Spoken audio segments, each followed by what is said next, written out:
и постојано да се иде на терен, постојано да се викаат сите компании на состаноци, да видите што може да извадите подобро за тој проект и така да се стига на време. Исто така ВМРО ДПМН започна со многу проекти во инфраструктурата и од експресни патишта. Веќе се завршија и патиштата како експресен пат од Велес до Кадрифаково, тој е веќе завршен, започна нов експресен пат од Штип до Кочани и сето ова е видливо и може да се види на терен. Започна нов експресен пат од Прилеп до Градско, се ова се капитални проекти. Исто така се продолжи и со уште една фаза на експресен пат од Прилеп до Градско преку Европската унија. И јас очекувам дека ќе ја продолжат оваа динамика на работа и новата влада, бидејќи ВМРО ДПМН сплотено ги работеше сите овие проекти, бидејќи во сите овие проекти има многу учинители, како што спомнав, меѓународни финансиски институции, преку Европската унија и други институции кои морате секако да ги повикувате на сите состаноци, да ги следите сите работи, а воедно да аплицирате и за нови грантови и така натака. Пред неколку дена јас слушнав дека ќе се обезбедат и дополнителни средства за владата на Република Македонија, односно за Министерството за транспорт и врски од 70 до 100 милиони евра, каде што Министерството за транспорт и врски аплицираше, и тоа ќе бидат средства директно за железницата од прилика 70 милиони евра, исто така за нов автопат од Гостивар до Кичево, бидејќи и таму започна постапка за проектирање. Има уште многу други патишта, регионални, магистрални, локални патишта што постојано се градеа во Република Македонија. Тоа треба да се продолжи. Многу е значајно за секој еден граѓанин. Мако трпно исто така и се работеше и во секоја општина да се помогне на градоначалниците. Зборувам во делот на инфраструктурата, поготово во канализации, во сите оние други водоводни канали и така натака водоводни мрежи, што се многу важни за секое населено место. Ние имавме посебна грижа за овој дел, бидејќи се издвојува посебни финансиски средства токму за нив, односно директно им се дава на општините и они аплицираа преку Министерството. И ова е многу важно, бидејќи граѓаните тоа го бараат. Гледаме дека у последниве 2 недели имаме доста средби на новите министри со амбасадори, постојано нешто што не чини, само да извадат, но никако да видиме нешто ново да започнат. Граѓаните брзо ќе ги повикаат и да ги прашаат до кај сте со она што го ветивте. Ветија 500 км автопат. Јас имав можност и на една пресконференција да прашам каде ќе биде тој автопат, дали ќе биде еден, дали ќе бидат повеќе, како планираат да го изградат овој автопат или тие автопати, кај ќе се гради во Република Македонија и така натака. Многу е лесно да ветите. 500 км автопат е многу сериозна работа за Република Македонија. И тоа мора секој да го знае. Не е само да ветите и да излажете. ВМРО ДПМН почна да гради автопати пред да ги испроектира добро и квалитетно тие проекти. Не можете вие да дојдете да ветите автопат, а предходно да немате добра анализа и да испроектирате добар проект во неколку години. Ова се е една процедура што мора да ја запазите. Исто така они велат дека ќе направат и не знам од секое населено место во Република Македонија се стига за 90 на минути, но повторно не кажуваат каде ќе градат, колку средства ќе се обезбедат и така натака. Имав можност да ја видам и програмата на СДСМ на новата влада, дека ќе имаат многу крупни проекти, но она што можев да го видам дека околу 50 на проекти што ги напишале веќе се градат, веќе се работат, веќе се во постапка, како што се автопатите, експресните патишта и така натака. Не ветиле нешто крупно и ново што ќе го исполнат, или па до сега не слушнав. Ние ќе ги охрабрем. Инфраструктурата е многу важна и будно ќе ги гледаме сите оние работи што ќе ги прават, бидејќи мора да се завршат сите овие проекти. Освен во делот на патната инфраструктура, во комуналната инфраструктура, многу се вложуваше и во железничката инфраструктура.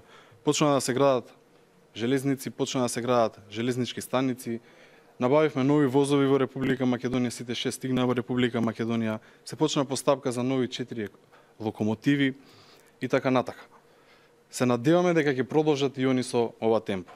Ние оставивме доста проекти, оставивме многу работа за воиднина, што секако некој треба да досработи за да биде видливо. Ако министерот за транспорт сака да излезе на терен, он може со месеци секој ден да искача и да ги промовира проектите на ВМРО ДПМН. Бидејќи можам да потенцирам дека преку 100-200 проекти има во тек. Кога зборувам за Министерство за транспорт, тука секако вагаат и сите оние ресори, како што се и дел од катастарот, секако преку ПУИК, имаме преку Капетанија, има преку Железницата, преку Македонија преку Агенцијата за патишта и сите оние ресори што се внатре директно под Министерство за транспорт и врски. Но не е целта постојано да идете на терен и да кажете што направила владата на ВМРО, туку сакаме да видиме на дело што ќе продолжат за сите граѓани. Исто така имавме уште еден прекрасен проект, а тоа е проектот со Визер, односно со нискобуџетните летови. Може да видиме дека постојано се зголемува авиолетовите за сите граѓани на Република Македонија, односно нови дестинации за сите граѓани. И тоа е еден одличен проект што се надеваме дека ќе биде продолжен, бидејќи, како што знаете, една концесија има преку ТАВ кој го направи еден од помодерните аеродроми тука во регионот. Исто така може да се види, да се појде, да се види разликата како било претходно, што било оставено во едно време, што сега секој може да забележи. Истата слика важи за во Охрид, но не е само во делот на она што ќе го оставиме, туку она што ќе го побараме и од нив. Ќе бараме многу проекти, ќе бараме се она што ветиле во рокови да не го испорачаат кон граѓаните.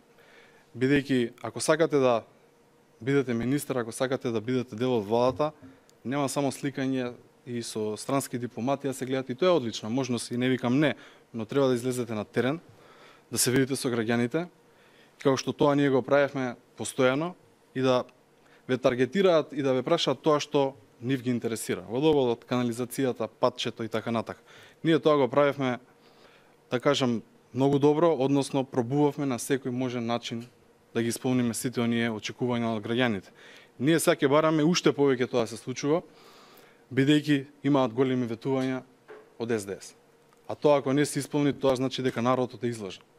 А ние тоа нема да го дозволиме, бидејќи ние имавме една огромна програма која се викаше реално и стоевме позади за секој еден проект.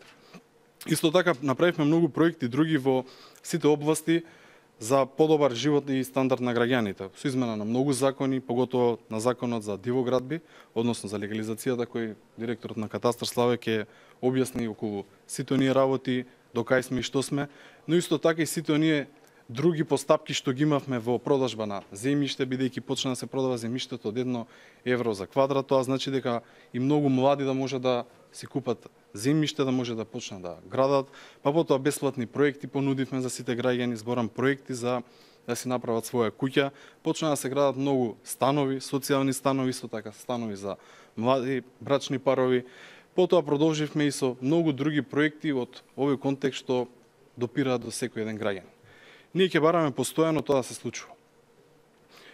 Ние, како ВМРО-ДПМН, бевме многу фокусирани, се она што ќе го кажеме пред граѓаните, тоа да се исполни.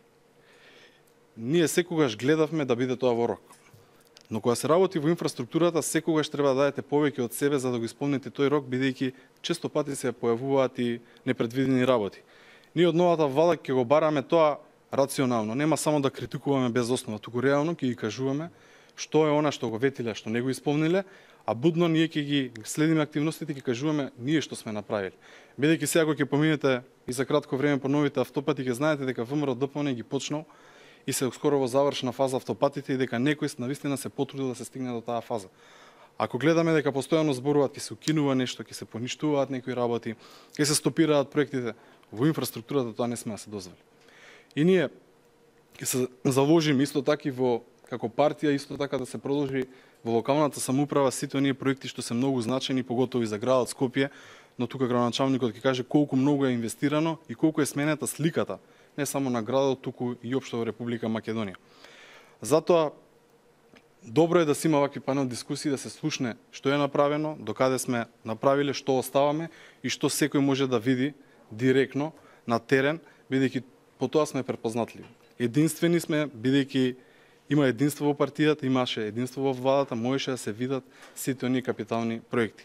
Најмногу се извојуваше за капитални инвестиции, поготово Министерството за транспорт и врски, бидејќи може да се види дека постојано секоја година се повеќе и повеќе инвестиции имаше. Но да не должам и да целосно да зборам за сите можни проекти во инфраструктурата, ќе дадам збори на другите соговорници, па потоа секако и доколку има прашања, секако ќе отвориме и некоја дискусија. Градоначалник, повелете